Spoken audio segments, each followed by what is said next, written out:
Growing crisis in the Middle East. Tonight, the United States prepares for retaliation after those strikes on 3 Iranian nuclear facilities. Today, Defense Secretary Pete Hegseth provided new details on what defense officials call Operation Midnight Hammer, carried out with a fleet of B-2 bombers, so-called bunker buster bombs used to penetrate the Fordo nuclear site deep beneath a mountain. Satellite images that you're looking at right here show the damage left behind, though the extent of the damage is still unclear. Also today, Iran accused the United States of trying to destroy diplomacy, and President Trump suggested regime change could be possible in Iran. So many questions, so many angles to cover tonight. Eyewitness News reporter Anthony Johnson has reaction from members of Congress critical of Mr. Trump's actions. ABC's Marcus Moore spoke to us from Tel Aviv about the fear across Israel. And Kimberly Richardson was with protesters here in New York, where there are concerns about possible lone wolf attacks. But our coverage begins with Eyewitness News reporter NJ Burkett here in the studio with us with more on the operation and the fallout as well. NJ. Right, Joe, yes, Iran is vowing to retaliate, but when, where, and how? Tonight, the administration insists it was a strategic military success. But there are questions about how much of Iran's nuclear program was destroyed and whether any of it survived. The satellite images show gaping holes in the earth above Iran's top-secret nuclear sites. What they do not show is the extent of the damage deep underground. Last night, President Trump insisted the regime's entire nuclear weapons infrastructure was in ruins. Iran's key nuclear enrichment facilities have been completely and totally obliterated. But U.S. military commanders are more cautious tonight, concerned that these vehicles may have moved nuclear material in the days before the strike. And the chairman of the Joint Chiefs of Staff suggested the sites were severely damaged, but not necessarily destroyed. And it would be way too early for me to comment on what may or may not still be there. Vice President J.D. Vance told ABC's John Carl it doesn't matter. What was severely damaged versus obliterated, I'm not exactly sure what the difference is. They are much further away from a nuclear program today than they were 24 hours ago. That was the objective of the mission. The Air Force used 7 B-2 bombers, armed with America's most destructive non-nuclear bombs. 14 were dropped on the 2 most fortified sites. A third was targeted with cruise missiles. The mission went entirely undetected. The Iranians are vowing to retaliate.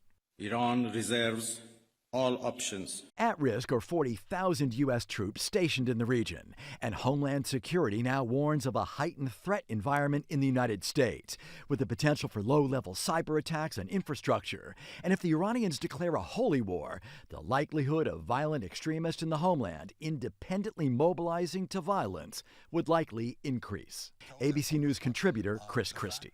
I think most Americans are going to say, if in fact this slows or prevents Iran from getting a nuclear weapon, we're for what the president did. But many in Congress are skeptical tonight, even alarmed. At best, you are taking a very, very tough gamble in which the House almost always wins.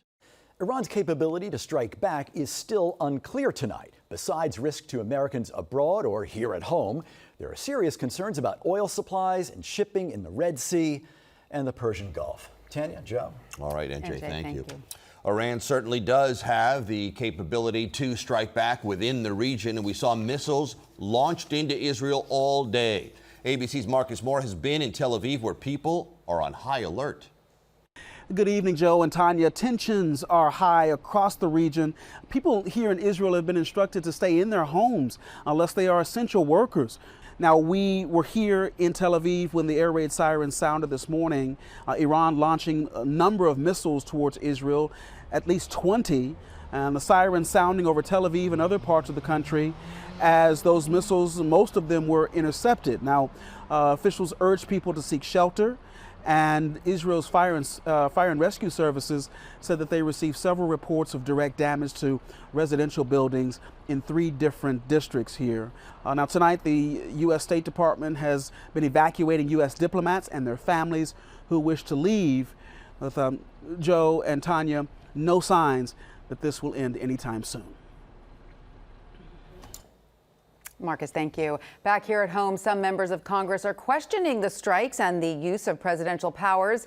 Anthony Johnson is in the newsroom with that part of our coverage. Anthony. Yeah, Tanya, congressional leaders expressed surprise following the president's decision to order strikes on 3 nuclear sites in Iran. Some Republicans, praising the move, while some Democrats and at least one Republican in the House questioning the president's authority. After days of tensions in the Republican Party over whether President Trump should strike Iran, GOP leaders now praising the president's order to bomb 3 Iranian nuclear facilities on Saturday. Vice President J.D. Vance saying the U.S. is not at war with Iran, but instead the country's nuclear program. Other top Republicans pledging the strikes would not lead to boots on the ground. We are not pursuing regime change.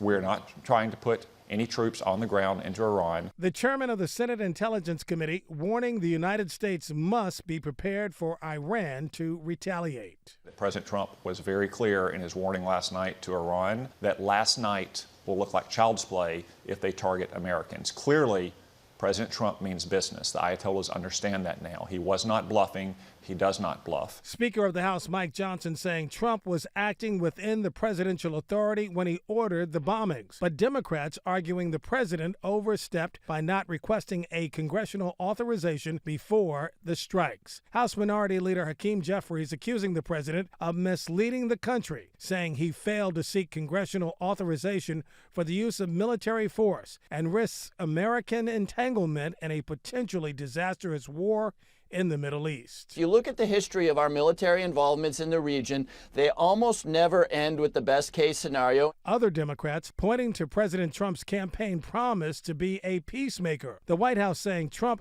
has long been clear that Iran cannot obtain a nuclear weapon. Can this country learn? We keep voting for people for president who say we're not going to get into war, and then they keep getting pushed by the Washington Beltway to get us into this mess. After days of pressure from his MAGA base not to strike, President Trump not facing much overt criticism from within his party after the operation. But one Republican pushing back. Congressman Thomas Massie of Kentucky posting the strikes are not constitutional.